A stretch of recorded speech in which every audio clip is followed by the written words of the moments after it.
Hello students, I welcome you all to this विलअप channel विलअप psychology.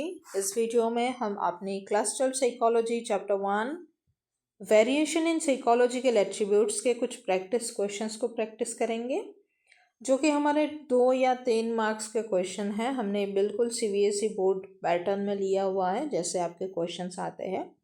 और ये सारे क्वेश्चंस आपके पीवाईक्यू बेस्ड है और आपके चैप्टर में जितने भी इम्पोर्टेंट कॉन्सेप्ट है, जितने भी इम्पोर्टेंट क्वेश्चंस बन सकते हैं, उनको हमने यहाँ पे लेने की कोशिश की है। तो टोटल हमारे पास 20 क्वेश्चंस हैं जिनको हम प्रैक्टिस करेंगे, और इसके बाद 4 और 6 नंबर के क्वेश्चंस भी करेंगे। 10-12 क्वेश्चंस प्रैक्टिस करेंगे, वो नेक्स्ट क्लास में करेंगे। ओके, तो चलो शुरू करते हैं। ये जो क्वेश्चन है बहुत ही बेसिक है। हर एक क्वेश्चन में आपको हर एक नया कॉन्सेप्ट आपको सीखने को मिलेगा। आपके ओवरऑल चैप्टर में जो भी इम्पोर्टेंट टॉपिक है, जो भी इम्पोर्टेंट क्वेश्चंस है, पॉसिबिलिटीज़ है बनने का, वो सब मैंने यहाँ पे इंक्लूड करने की कोशिश की है। इसका पीडीएफ आपको मिल जाएगा हमारा टेलीग्राम कम्युनिटी, जिसका नाम है बिलव्ड कम्युनिटी। लिंक डिस्क्रिप्शन में है, टेलीग्राम चैनल का लिंक, वहाँ पे आपको ये पीडीएफ मिल जाएगा। So first question is define intelligence. Intelligence एक बहुत ही इम्पॉर्टेंट और इंटरेस्टेड साइकोलॉजिकल एट्रीब्यूट रहा है हमेशा से। तो पहला क्वेश्चन यही है कि इंटेलिजेंस क्या है, उसको डिफाइन करो। सो अलग अलग साइकोलॉजिस्ट ने अलग अलग तरीके से डिफाइन किया इंटेलिजेंस को, लेकिन जो मोस्ट एक्सेप्टेबल या फिर मोस्ट यूज़फुल या फिर जिससे इंटेलिजेंस को पूरी तरीके से हमने डिफाइन कर पाया है, उस तरीके के डेफिनेशंस को हम देखेंगे। तो अगर वैसा देखा जाए, so intelligence is a global capacity to understand the world, think rationally and deal effectively with the environment. So intelligence किसी भी इंसान की वो ट्रेट है, वो कैपेसिटी है जिसके थ्रू, जिसके हेल्प से वो इस दुनिया को समझ सकते हैं, रैशनली सोच सकते हैं। यानी रैशनली मतलब प्रैक्टिकली सोच पाना। रैशनली का मतलब है प्रैक्टिकली, मतलब ऐसा नहीं है कि बंदा बहुत ज़्यादा इमोशंस में बह जा रहा है, कोई भी डिसीजंस नहीं ले पा रहा है, इस तरीके से नहीं। जो भी इंसान इंटेलिजेंट होगा वो रैशनली सोच पाएगा, और इसके साथ साथ साथ जो एनवायरनमेंट है, उस एनवायरनमेंट से अच्छे से डील कर पाना is also a trait of being intelligent. उसके बाद it helps learn from experience, solve problem and adapt to new environment, new situations. अब अगर इंटेलिजेंट होंगे तो आप अपने एक्सपीरियंस से सीखेंगे। कहते हैं ना, जो समझदार है वो अगर एक बार उसके सामने मुश्किलें आ जाता है तो अगली बार वो सतर्क हो जाता है। तो इसी तरीके से आप एक्सपीरियंस से सीखते हैं, कोई भी प्रॉब्लम आता है उसको सॉल्व करते हैं और नए सिचुएशंस में एडेप्ट करने की कोशिश कर पाते हैं या फिर कर पाते हैं। According to psychologist, intelligence includes reasoning, abstract thinking, learning ability and decision making capacity. Okay, so अगर 2 मार्क्स के लिए भी आता है तब भी ये आंसर सही है, और अगर 3 मार्क्स के लिए भी आता है तब भी ये आंसर सही है। ओके, हमने हर एक आंसर में 3-3 पॉइंट्स लिया है, ताकि 2 और 3 जितने भी मार्क्स के लिए है आपको आसानी हो लिखने में। Question number 2, what is intelligent question? IQ क्या है भाई? सो IQ और intelligent question is a numerical measure of intellectual ability. तो इंसान में जो इंटेलेक्चुअल एबिलिटी है, उस इंटेलेक्चुअल एबिलिटी की जो न्यूमेरिकली हम इसको अगर मेजर करते हैं, कैलकुलेट करने की कोशिश करते हैं, तो जिसके थ्रू, जिस क्वेश्चन के थ्रू हम मेजर करते हैं, कैलकुलेट करते हैं, उसको हम कहते हैं इंटेलिजेंट क्वेश्चन या फिर IQ। IQ का फॉर्मूला है chronological age divided by mental as into 100। इसको आप ऐसे लिख सकते हो, CA divided by MA into 100. Okay, so an average IQ score is considered to be 100. यानी एक एवरेज जो IQ स्कोर होता है यूजुअली इंसान का, वो 100 होता है। अगर बहुत ज़्यादा हाई होता है, विल वेरी हाई और very low scores indicate exceptional intellectual functioning. तो बहुत ज़्यादा अगर होता है तो हम कहते हैं इंटेलेक्चुअली गिफ्टेड है, और अगर बहुत ज़्यादा है तो इंटेलेक्चुअली डिसेबल्ड है। तो 100 जो है, 100 एक एवरेज है, एक मीडियम IQ है यूजुअली लोगों का होता है। अगर 100 से ज़्यादा है तो गिफ्टेड है, और अगर 100 से नीचे है तो डिसेबिलिटी की तरफ वो लोग आने लगते हैं। Okay, so now question number third हमसे क्या पूछना चाह रहा है? So state any 3 characteristics of gifted children. तो जैसे हमने कहा ना कि एवरेज 100 होता है, अगर 100 से ऊपर जाता है तो गिफ्टेड होता है, 100 से अगर नीचे आता है तो हम अलग अलग कैटेगरीज में देखते हैं। तो उसमें क्या है, गिफ्टेड जो बच्चे हैं उनकी कुछ ट्रेट बताओ, उनकी कुछ कैटेगरीज बताओ। तो सबसे पहले जो गिफ्टेड बच्चा होता है, सबसे पहली बात तो उसका पहला ट्रेट है कि उसका आईक्यू भाई बहुत ज़्यादा हाई है, उसको 130 से ज़्यादा उसका आईक्यू होता है। So gifted children show advance logical thinking, उनकी जो लॉजिकल थिंकिंग होती है वो बहुत ही ज़्यादा एडवांस्ड होती है। इसके साथ साथ जो प्रॉब्लम सॉल्विंग एबिलिटीज़ होती है वो भी बहुत ज़्यादा एडवांस होती है compare to other children of their age. उनकी एज से कंपेयर करके भी जो दूसरे बच्चे होते हैं उनसे कंपेयर करने पे इनकी जो logical thinking, problem solving ability वो थोड़ी एडवांस होती है, अच्छी होती है। They process information quickly and often learn concept faster than others. Concept को अच्छे से ग्रास्प कर सकते हैं और कोई भी नई चीज़ है तो बहुत क्विकली सीख सकते हैं। That display originality, creativity and preference for independent learning activities for long periods. वो लोग ओरिजिनलिटी प्रेफर करते हैं या फिर मतलब वो बच्चे बहुत क्रिएटिव होते हैं। कोई बच्चा अपना ओरिजिनल कुछ भी क्रिएट भी कर सकता है और साथ के साथ इंडिपेंडेंट लर्निंग कर सकते हैं। मतलब उनको कोई अगर मतलब हेल्प नहीं अगर करोगे आप उतना, तभी वो लोग एक्सेल कर सकते हैं। मुझे पता नहीं, आप लोगों ने शायद एक शो आता है यंग शेल्डन करके, वो अगर आपने देखा होगा तो जो शेल्डन का कैरेक्टर है वो एक्चुअली इंटेलेक्चुअली गिफ्टेड कैरेक्टर है। जो बाद में वो जो बिग बैंग थ्योरी आया है ना सीरीज, बिग बैंग थ्योरी जो शेल्डन के बारे में है और उसके और कई सारे दोस्त थे, तो वही से कहीं ना कहीं रिलेटेड है वो यंग शेल्डन मतलब जो बिग बैंग थ्योरी में जो शेल्डन होता है उसकी जो चाइल्डहुड स्टोरी है यंग शेल्डन सीरीज में आप पूरा देख सकते हो। ओके, देन क्वेश्चन नंबर 4 में difference between aptitude and interest. Aptitude and interest बहुत इंपॉर्टेंट टॉपिक है, ये तो हर जगह आता है भाई, आपके रिव्यू क्वेश्चंस में भी है। तो यूजुअली देखो लिखना तो डिफरेंस आपको इस तरीके से चाहिए एप्टीट्यूड इस तरफ और इंटरेस्ट इस तरफ। लेकिन क्या है कि जब मैं ड्राइव में लिखती हूँ तो मेरे लिए थोड़ा मुश्किल हो जाता है ऐसे लिख पाना है, मतलब टाइम कंज्यूमिंग होता है ज़्यादा, और अगर मैं इसको सजाने दजाने में लग जाऊँगी तो पढ़ा नहीं पाऊँगी क्योंकि टाइम मेरे पे लिमिटेड रहता है। So aptitude refers to the potential ability to acquire a skill after training. So aptitude इंसान की वो एबिलिटी होती है, वो कैपेसिटी होती है कि वो कोई स्किल एक्वायर कर लेगा अगर उसको सही से ट्रेनिंग दी जाती है। तो एप्टीट्यूड का मतलब ये है, मतलब इंसान जैसे अगर किसी को मैथ्स मानो बहुत अच्छे से आता है, तो ये जाहिर सी बात है कि अगर हम उसको मैथ्स ओलंपियाड एग्ज़ाम के लिए बैठाएंगे और उसको अगर बहुत अच्छे से मैथ्स की ट्रेनिंग देंगे, पढ़ाएंगे तो बहुत ज़्यादा चांसेस बन जाता है कि उसका ओलंपियाड में रिज़ल्ट अच्छा आए। लेकिन इंटरेस्ट तब होता है जब उसको प्रेफरेंस है कि नहीं, उसको पसंद है कि नहीं मैथ्स, वो आता है उसको, वो अलग बात है। लेकिन एप्टीट्यूड वो है कि हम अगर इसको मैथ्स सिखाएंगे तो उसको ओलंपियाड में बैठेगा और उसका रिजल्ट अच्छा आएगा, ये मतलब तय है। लेकिन इंटरेस्ट ये है कि क्या उस बच्चे को ओलंपियाड में बैठना भी है, क्या उस बच्चे को मैथ्स पसंद भी है, तो this is interest. So interest basically preference for an activity, कि आप उस चीज़ को प्रेफर करते हो कि नहीं, लाइक करते हो कि नहीं। Okay, so aptitude predicts future performance in a specific field. तो एप्टीट्यूड हम किसी स्पेसिफिक फील्ड में फ्यूचर में क्या परफॉर्मेंस होगा उसको प्रेडिक्ट करते हैं। Whereas interest motivates an individual to engage in an activity, लेकिन उसका इंटरेस्ट होगा तभी वो इसमें एंगेज होगा। एप्टीट्यूड होगा तो पता लगाएंगे कि रिजल्ट कैसा होगा, लेकिन इंटरेस्ट होगा तो ये जाहिर सी बात है कि वो कर पाएगा, इसमें एंगेज होगा। A person may have aptitude without interest और interest without aptitude, both are important for success. तो एक पर्सन को हो सकता है किसी भी फील्ड में एप्टीट्यूड भी हो, इंटरेस्ट भी हो, मतलब मैथ्स किसी को आता भी हो और उसको इंटरेस्ट भी हो, उसका इंटरेस्ट भी हो। और ऐसे भी हो सकता है कि उसका एप्टीट्यूड हो, मैथ्स आता हो, लेकिन उसका मैथ्स में इंटरेस्ट नहीं है। Okay, question number 5 is question number, कहाँ जा रहे हो भाई, इधर आ जाओ।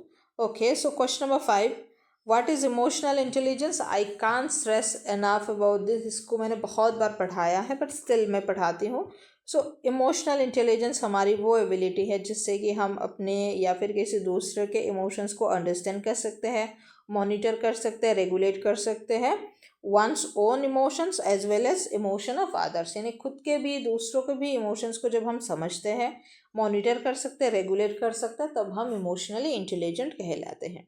It helps individual maintain healthy interpersonal relationships and handle stressful situation effectively. इंसान के जो कोई भी रिलेशन होता है, खुद के साथ इंट्रापर्सनल हो इंटरपर्सनल हो, दोनों ही रिलेशनशिप को वो अच्छे से मेंटेन कर पाता है और हर एक स्ट्रेसफुल सिचुएशन से इफेक्टिवली डील भी कर सकता है. इमोशनली इंटेलिजेंट पीपल जो भी होते हैं वो उनमें सेल्फ कंट्रोल देखा जाता है, एम्पैथी देखा जाता है, emotional balance in different situation, वो अपने इमोशंस को बैलेंस कर सकते हैं, उनमें सेल्फ कंट्रोल होता है, एम्पैथी होती है. एम्पैथी पता है ना, एम्पैथी और सिंपैथी का कॉन्सेप्ट पता होगा. एम्पैथी और सिंपैथी, सिंपैथी का मतलब होता है कि आपको दया आना किसी के ऊपर, कि किसी का आपने हालत देखा, सिचुएशन देखा, आपको बुरा लगा, आपको दया आया. और एम्पैथी का मतलब होता है किसी की सिचुएशन आपने देखा, आपने समझा उस पर क्या बीत रही है, being in someone else's shoes.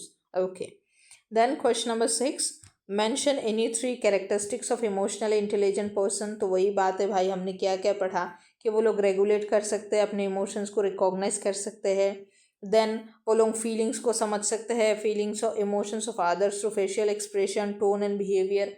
दूसरों के टोन, बिहेवियर से, फेशियल एक्सप्रेशन से उनके इमोशंस को, उनके फीलिंग्स को समझ सकते हैं. And that's why emotionally intelligent होना एक बहुत ही इम्पोर्टेंट स्किल है आपके जीवन में.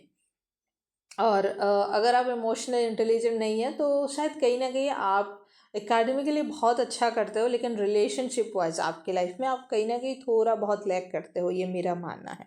And then they maintain good interpersonal relationship and handle conflicts calmly and positively. और रिलेशनशिप मेंटेन कर पाते हैं और कोई भी सिचुएशन उसको कामली और पॉजिटिवली हैंडल कर सकते हैं. Okay, next question number 7 is what is creativity. Creativity क्या है भाई?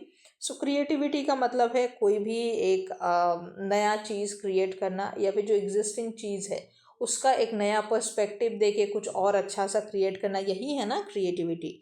सो creativity is the ability to produce ideas, solution or products that are novel, original and useful.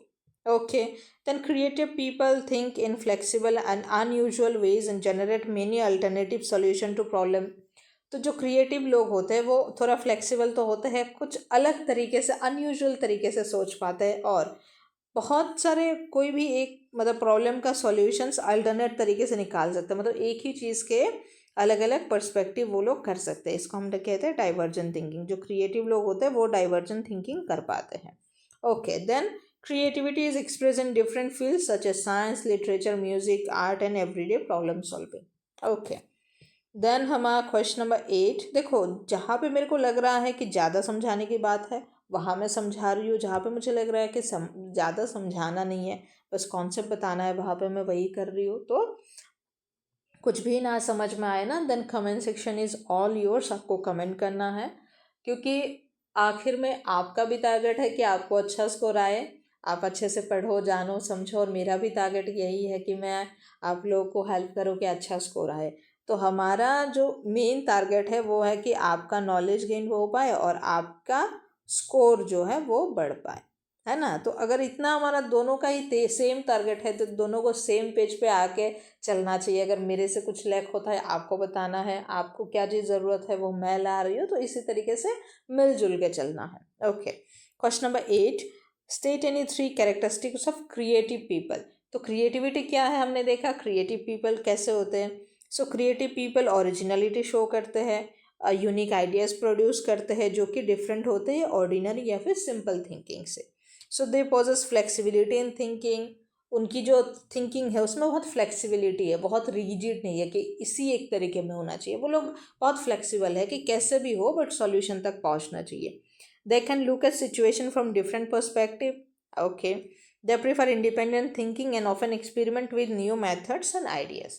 वो लोग हो सकता है कई बार नई नई मेथड्स के साथ, नई नई आइडियाज़ के साथ एक्सपेरिमेंट भी करें. Okay, then question number 9, differentiate between convergent thinking and divergent thinking. फिर वही बात कि डिफरेंस होगा तो ऐसे लिखना है, डाइवर्जेंट थिंकिंग, कॉन्वर्जेंट थिंकिंग. मैं ऐसे नहीं लिखी हूँ क्योंकि टाइम बहुत जाता है मेरा. ओके, सो कॉन्वर्जेंट थिंकिंग और डाइवर्जेंट थिंकिंग में एक डिफरेंस है। देखो, आपने पढ़ा होगा कॉन्वर्जेंट मिरर, डाइवर्जेंट मिरर आपने पढ़ा होगा। तो सिंपली मैं बताती हूँ। कॉन्वर्जेंट का मतलब होता है कि आपको 100, मतलब 100 छोड़ो, 100 तो बहुत बड़ी बात कह दी मैंने। ओके, सो इस तरीके से हम थोड़ा वाइट कर ले जगह को। तो जैसे ऐसे ऐसे ऐसे ऐसे करके आप पे 4-5 आइडिया हैं। तो आपने 4-5 थ्योरीज पढ़ा, और फिर आपने बहुत सारे 4-5 बुक्स आपने पढ़ा, एक ही टॉपिक के ऊपर आपने सोचो तो आर्टिकल पढ़ा, बुक पढ़ा, फिर सारा को मिला के आप एक कंक्लूजन पे आए। उसको हम कहते हैं कॉन्वर्जेंट थिंकिंग। मतलब सब चीज़ों को आपने कॉन्वर्ज कर दिया, कॉन्वर्ज करके मिला दिया। So this is your convergent thinking, है ना। And on the other hand ऐसा भी हो सकता है कि आपने बस एक चीज़ पढ़ा, और इससे आपने 5-6 अलग अलग तरीके का पर्सपेक्टिव सोचा, 5 अलग अलग तरीके का चीज़ सोचा, तो दिस इज डाइवर्जेंट थिंकिंग। मतलब आपने डाइवर्स कर दिया, डाइवर्सिफाई कर दिया। जैसे यूनिटी इन डाइवर्सिटी हम कहते हैं ना, हम इंडियंस है, तो एक ही चीज़ को आपने डाइवर्सिफाई कर दिया, तो दिस इज डाइवर्जेंट थिंकिंग। और बहुत सारे अलग अलग चीज़ को कन्वर्ज करके एक आप सॉल्यूशन, मतलब कंक्लूजन पे पहुँचे, then it is convergent thinking. Okay, so फिर क्या है सवाल, कि वही है कि डिफरेंस बताओ डाइवर्जेंट और कन्वर्जेंट में। तो जब हम कॉन्सेप्ट ही समझ गए, अब बताने में कोई मसला नहीं है। So convergent thinking focuses on finding one correct answer to problem. Convergent में आपको मतलब एक करेक्ट आंसर निकालने की हम कोशिश करते, एक फाइनल कंक्लूजन निकालने की कोशिश करते। Whereas divergent thinking produce many possible answer, लेकिन डाइवर्जेंट में बहुत सारे पॉसिबिलिटीज होते हैं। Okay, convergent thinking is associated with intelligent test and logical reasoning, well divergent thinking is associated with creativity. तो जब भी हम कॉन्वर्जेंट थिंकिंग की बात करते हैं, ये एसोसिएट होता है इंटेलिजेंस के साथ या फिर लॉजिक के साथ। माने हमने 5 बुक पढ़ा, और फिर 5 बुक निकाल के 5 बुक को मिला के एक कहीं कंक्लूजन पर पहुंचे, तो हम क्या है, इंटेलिजेंट है। अलग अलग रिसोर्स को स्टडी करके हम एक जगह पहुंच पा रहे हैं। लेकिन डाइवर्सिफाई जब हम करते हैं, हमें एक बस छोटा सा आइडिया है और इसके अलग अलग कई तरीके के पर्सपेक्टिव है, तो ये क्या हुआ, क्रिएटिविटी हुआ, कुछ नया क्रिएट करना, कुछ नया यूजफुल क्रिएट कर पाना। Okay, then divergent thinking encourage originality and imagination, of course, whereas convergent thinking emphasizes accuracy and speed. तो जब हमारे पास कॉन्वर्जेंट थिंकिंग होती है, तब हमारी एक्यूरेसी स्पीड बढ़ती है। जैसे हमें अगर मैथ्स के बहुत सारे फॉर्मूला पता है, बहुत सारे डेरिवेशन के तरीके पता है, तो हमें मैथ्स को ही सॉल्व करना, अगर एग्जैक्ट फॉर्मूला कौन सा बैठता है क्वेश्चन में वो भी ना पता होगा, हम सॉल्व कर लेंगे। लेकिन जो डाइवर्जेंट थिंकिंग होगा, उससे हमारी ओरिजिनलिटी बढ़ेगी, इमेजिनेशन पावर बढ़ेगा।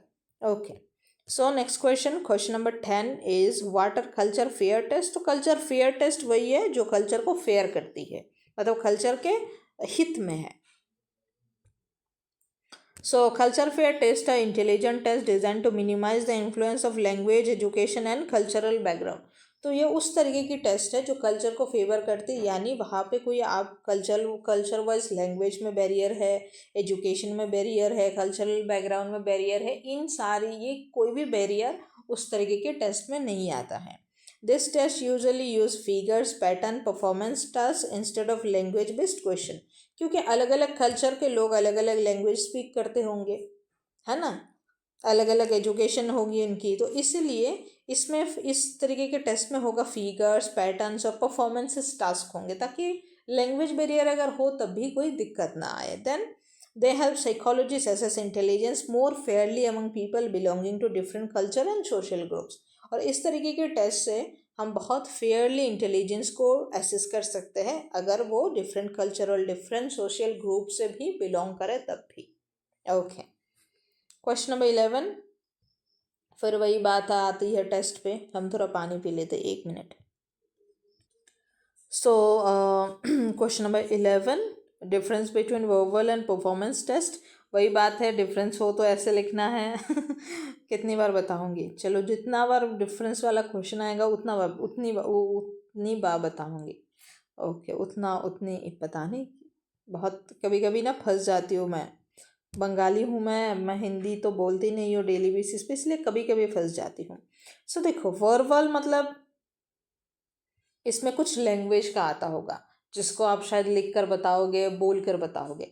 और परफॉर्मेंस का मतलब परफॉर्म करना है भाई, करके दिखाना है, करके बताना है, तो नाम से आपका काम हो जाएगा ये चीज़ मैं बहुत बोलती हूँ कि कई कई बार ना आपको शायद आंसर नहीं आता हो, कोई दिक्कत नहीं है, आपको इंग्लिश अगर आता हो तब भी चल जाता है, क्योंकि यहाँ पे मानो इस सवाल का आपको जवाब नहीं आता है, लेकिन वोवल का मतलब पता है, परफॉर्मेंस का मतलब पता है, तो थोड़ा बहुत एक दो लाइन तो लिख ही सकते हो, है ना। तो इसलिए जब भी पढ़ो, जो बेसिक बेसिक नहीं, जो इम्पोर्टेंट कीवर्ड्स है ना बेटा, उन कीवर्ड्स का आप हिंदी में या फिर अगर बांग्ला, आपका जो भी मदर टंग है उसमें लैंग्वेज, उस कीवर्ड का मतलब पता करके रखो। या फिर कभी एग्ज़ाम में भी अगर फंस भी जाते हो, तभी अगर आंसर नहीं आता है तो जो कीवर्ड है, जैसे इंटेलिजेंस, इंटेलिजेंस तो खैर सबको पता है, बस एग्जाम्पल के लिए बोल रही हूँ, तो आप बस टीचर से पूछो कि सर या मैडम मुझे इसका बता दीजिए, अर्थ समझा दीजिए, वर्ड का मीनिंग बता दीजिए, और बाकी आप अपना इंटेलिजेंस यूज़ करके आंसर कर लेना। Okay, so verbal test require written और ओरल लैंग्वेज रिस्पॉन्सेस, वही बात जो मैंने कहा, whereas performance test involve manipulation of objects and figures.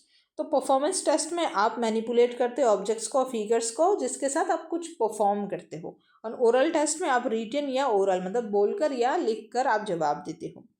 Verbal test है suitable mainly for literate person, जो पढ़ाई लिखाई जानते हैं, लिटरेट है, उनके लिए वर्बल टेस्ट मतलब सुइटेबल है, क्योंकि वो लोग लिख सकते हैं, बोल सकते हैं। और परफॉर्मेंस टेस्ट उनके लिए यूज़फुल है जो इलिटरेट है और कल्चरली डिफरेंट ग्रुप से बिलोंग करते हैं। अब मानो कुछ ग्रुप ऑफ पीपल है जिनको पढ़ाई लिखाई आता नहीं है, तो उनके लिए तो वर्बल टेस्ट नहीं करोगे, या फिर कुछ ऐसे मतलब 10 लोग हैं इनमें, मतलब अलग अलग कल्चर से है, तो उसमें आपका परफॉर्मेंस टेस्ट काम आएगा। देन परफॉर्मेंस टेस्ट आपका लैंग्वेज बायास को रिड्यूस करता है and are considered more suitable for cross cultural assessment, वही बात जो हमने देखा है। तो परफॉर्मेंस टेस्ट एक कल्चर फेयर टेस्ट है बेटा।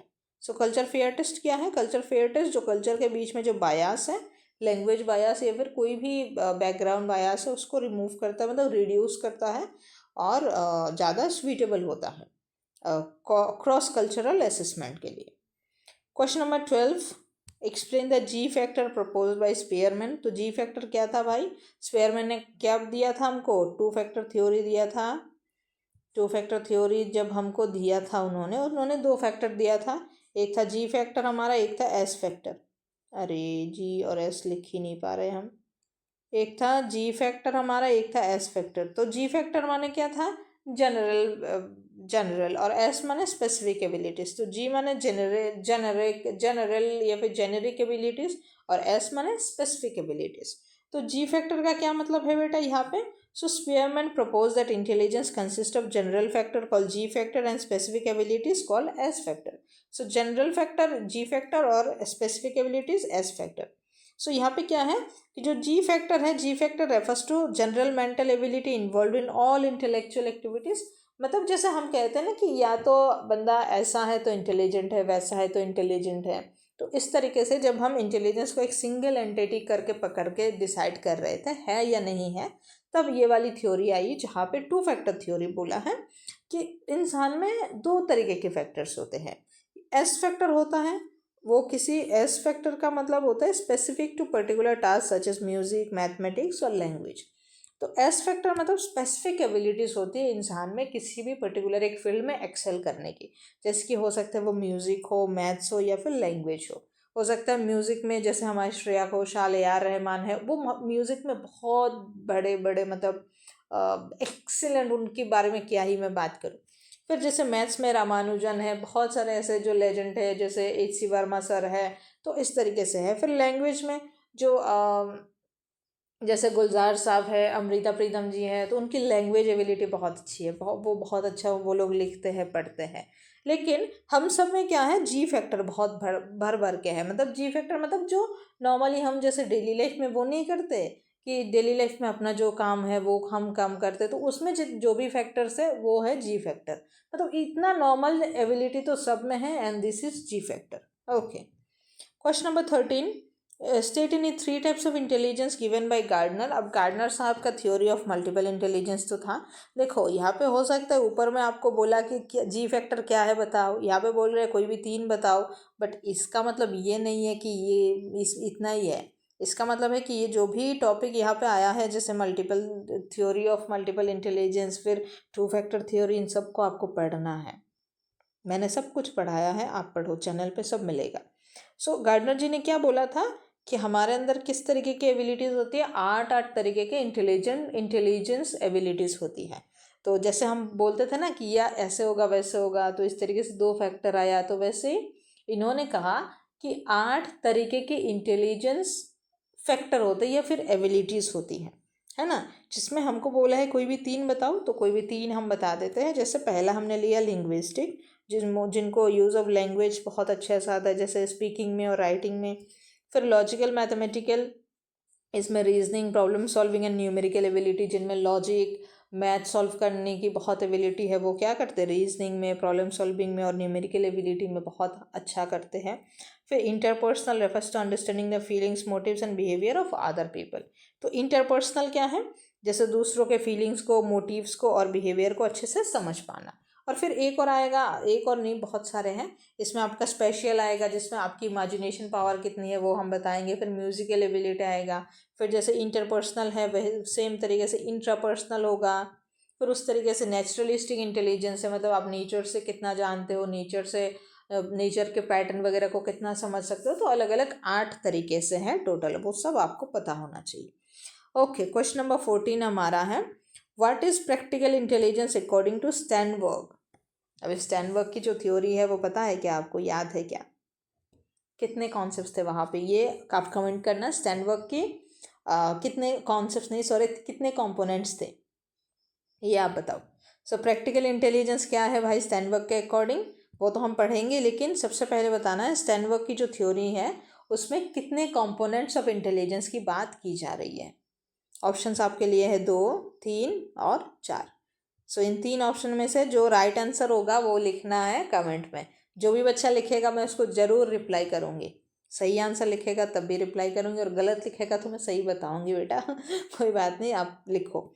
ओके, सो प्रैक्टिकल इंटेलिजेंस, देखो नाम से ही पता लग रहा है कि is the ability to deal effectively with everyday environmental demands. मतलब प्रैक्टिकल डेली लाइफ में जो भी आपके एनवायरनमेंट के डिमांड्स होते हैं, सिचुएशन के डिमांड्स होते हैं, सर्कमस्टेंस के डिमांड्स होते हैं, जैसा सर्कमस्टेंस है, जैसा एनवायरनमेंट है, उसके साथ जब आप डील कर पाते हो प्रैक्टिकली अपने डेली जीवन में, तब आपको कहा जाता है कि आप में प्रैक्टिकल इंटेलिजेंस बहुत ज़्यादा हाई है। इसको हम स्ट्रीट स्मार्टनेस भी कहते हैं, कि कहाँ पे क्या बोलना है, कहाँ पे कैसे बिहेव करना है, किसके सामने किस तरीके से रहना है, ये सारी चीज़ें आपको पता है। It helps individual adapt to real life situations and solve practical problem successfully. तो जो आपके रियल लाइफ सिचुएशंस है उनसे डील करने में बहुत मदद करता है, और आपके जो प्रैक्टिकल जो प्रॉब्लम्स है उनको प्रैक्टिकली सॉल्व करने में मदद करता है। Sternberg called it contextual intelligence because it involves adapting to shaping और selecting environments। तो इन्होंने इस इंटेलिजेंस को स्टैनबर्ग ने कॉन्टेक्चुअल इंटेलिजेंस कहा था। कॉन्टेक्चुअल इंटेलिजेंस क्यों कहा था, क्योंकि ये कॉन्टेक्स्ट पर डिपेंड करता है, मतलब आपको पता है किस कॉन्टेक्स्ट में कैसे बिहेव करना है, तो इसलिए ये कॉन्टेक्चुअल इंटेलिजेंस है। देखो इतना समझाने की ज़रूरत नहीं है, प्रैक्टिकल इंटेलिजेंस का मतलब प्रैक्टिकल वर्ड पे ध्यान दो, बस आपका आंसर आ जाएगा। So next is our question number 15। हमारे पास मॉडल के बारे में पूछा, और यहाँ पे भी हमको बोला है कोई भी 2 कंपोनेंट्स के बारे में बताओ। सो क्योंकि हमारा जो क्वेश्चन है वो 2 या 3 मार्क्स के हैं, इसलिए हम कम कम करके ले रहे हैं, लेकिन आपको पूरा पढ़ना है। ओके, सो पास मॉडल जो है ये बहुत ही एक प्यारा सा मॉडल है, जहाँ पर आपको नाम से ही पूरा पता चल जाता है। सो पास मॉडल हमें बताता है कि कोई भी इंटेलेक्चुअल जो एक्टिविटी होती है वो 3 तरीके के न्यूरोलॉजिकल सिस्टम से होके गुजरती है। और वो 3 सिस्टम क्या है, तो पास से ही नाम है, पास में पी से होता है प्लानिंग हमारा, देन ए से हमारा आएगा एरोजल या फिर अटेंशन, और एस से हमारा आता है ओ अच्छा लिखा है मैंने, ओ सॉरी मैं लिखा है फिर भी मैं लिख रही हूँ। सो पास किस लिए स्टैंड होता है बेटा, P is for planning, A is for attention या फिर एरोजल, इसको आप लिख लेना, अटेंशन या फिर एरोजल। और एस का मतलब है simultaneous processing and successive processing. So simultaneous का मतलब होता है साथ साथ, हम साथ साथ हैं, और सक्सेसिव का मतलब है एक के बाद एक के पीछे एक। जैसे आपको मम्मी ने अगर बोला कि चिंटू बेटा पापा के पॉकेट से 10 रुपये लेके दुकान से जाके दूध ले आओ, तो ये पूरी बात मम्मी ने बताई, तो हो सकता है आपने एक बार में पूरा ग्रास्प कर लिया। मम्मी बोली, मम्मी आपको बुलाई तो आप क्या करने लगे, आप अटेंटिव हो गए। फिर उसके बाद मम्मी बोली पॉकेट से पैसे निकालो, दूध लेके आओ, साइमल्टेनियसली एक साथ प्रोसेस कर लिया। फिर आप प्लान करने लगे क्या एक्शन होगा, मतलब कहाँ जाना होगा, दुकान कहाँ है, किधर जाना होगा, इस तरीके से। या फिर हो सकता है आप बस बुलाने पे आप अटेंटिव हो गए, आपने सुना, फिर उसके बाद आपने फिर बाद में दोबारा सुना कि सक्सेसिव प्रोसेस कैसे है, मतलब एक के बाद एक बार सुना फिर इसको प्रोसेस किया। तो ये बस एग्जांपल है, ये मतलब जस्ट एन एग्जांपल के शो करने के लिए कि पूरी जो आपको बाहर से कोई भी स्टिमुलस जब आता है, जो स्टिमुलस आता है और आने के बाद जब आपका पूरा रिस्पॉन्स होता है, वो प्रोसेस काम कैसे करता है ये समझाने के लिए बस मैंने बोला। Okay, so planning is involves decision making, problem solving and selecting strategy for action. मतलब आपने जो एक्शन लेने का डिसाइड किया उसके लिए आप या फिर जो भी प्रॉब्लम है उसको सॉल्व करने का जो डिसाइड किया उसके लिए जो स्ट्रेटेजी बनाया आपने वो एक्शन लेने के लिए, दैट इज प्लानिंग। तो प्लान करना सिंपल सी बात है। और attention refers to focusing selectively on relevant stimuli while ignoring distractions. तो अगर आप बाहर दोस्तों के साथ खेल रहे हो, बहुत आवाज़ है, चिल्ला चिल्ली है, लेकिन मम्मी बुलाई चिंटू, तो आपने क्या किया, सब चिल्ला चिल्ली साइड में रखा और मम्मी के जो चिंटू बोला मम्मी ने वहाँ ध्यान दिया। तो जो बाहर से स्टिमुलस जो आया ना मम्मी की आवाज़, तो आपने सिर्फ वहीं पे ध्यान दिया, जो बाकी डिस्ट्रैक्शंस है उनको आपने इग्नोर किया। ओके, क्वेश्चन नंबर 16 धीरे धीरे हम ख़त्म करने की मतलब उस पर जा रहे हैं। इंटेलेक्चुअल डिसेबिलिटी, बेटा हमने शुरुआत में बोली थी कि 100 एवरेज होता है, इससे कम होगा तो डिसेबल होगा और ऊपर होगा तो गिफ्टेड होगा। तो गिफ्टेड वालों की तो हमने बात कर ली थी, अब हम बात करेंगे डिसेबल वालों की। So intellectual disability refers to significantly below average intellectual functioning and difficulties in adaptive behaviour. So जो बिलो एवरेज इंटेलेक्चुअल फंक्शनिंग हो गया उनकी, और जो एडेप्टिव बिहेवियर है मतलब डेली जीवन में जो उनको बिहेव करना है उनमें उनको डिफ़िकल्टीज आएगी। जैसे बहुत बच्चे होंगे जिनको लर्न करने में समस्या आएगी, सीखने में, कम्युनिकेट करने में और सोसाइटी में एडजस्ट करने में, दूसरे लोगों के साथ एडजस्ट करने में दिक्कत आएगी। कुछ लोगों को तो प्रॉपर एजुकेशन की ज़रूरत होगी, वोकेशनल ट्रेनिंग, इमोशनल सपोर्ट की भी ज़रूरत होगी ताकि वो लोग अपना फंक्शनिंग और एडजस्टमेंट को इम्प्रूव कर पाए। ओके, इसका एक टेबल आता है जिसमें आपको बताया जाता है कि आईक्यू कितना होने पर वो उसका मतलब कौन सी कैटेगरी में आता है, एवरेज, हाई एवरेज, फिर ऐसे करके आपका पूरा टेबल आता है। वो आपको ध्यान देना है, वो टेबल आपको सीखना है। सीखना है माने याद रखना है। Question number 17, explain the role of culture and intelligence. अब भाई कल्चर का इंटेलिजेंस में क्या रोल है? तो देखो कल्चर का इंटेलिजेंस में क्या रोल है, तो सबसे पहले आप ये समझो कि कल्चर से हमें एक मतलब स्टैंडर्ड मिलता है कि हम कौन सी चीज़ों को सही माने, कौन सी चीज़ों को गलत माने, है ना। जैसे मेरा कल्चर बंगाली कल्चर है, हमारे यहाँ पे जैसे मोस्टली मैं ये बताना मतलब शायद ठीक नहीं है, मतलब ठीक या फिर मतलब सही गलत की बात नहीं है। जैसे हमारे कल्चर में हम नॉनवेज खाते हैं, बंगाली कल्चर में आप देखोगे नॉनवेज खाते हैं, मोस्टली लोग खाते हैं, एक दो जगह शायद नहीं खाते होंगे। तो हमारे कल्चर में नॉनवेज खाना हम बहुत सिंपल, डेली लाइफ हमारी हैबिट से जुड़ी हुई है। लेकिन कुछ कल्चर ऐसे है जहाँ पे नॉनवेज नहीं खाते, वो लोग वेज खाते हैं। तो वहाँ पे हम जैसे नॉनवेज अगर खाएंगे तो कोई इंसान दूसरा नॉनवेज खाता होगा तो हम उसको गलत नहीं ठहराएंगे। लेकिन जो इंसान जिसके कल्चर में वेज खाना प्रेफर्ड है वो हमको देखता है तो वो हमें गलत ठहराता है। तो ये चीज़ मैंने सिर्फ इसलिए बोला सो दैट कि हमें हमें पता चले कि कल्चर से हमारा जो इंटेलिजेंस है वो कैसे इफेक्ट होता है, क्योंकि उसी के थ्रू हमें ये स्टैंडर्ड हम सेट करते हैं, हमारे दिमाग में ये पर्सपेक्टिव सेट होता है क्या चीज़ गलत है क्या चीज़ सही है। Okay, so culture provide social environment in which intelligence develop and function. तो कल्चर से हमें वो एनवायरनमेंट मिलता है जिससे कि हमारी इंटेलिजेंस डेवलप होती है और फंक्शन करती है।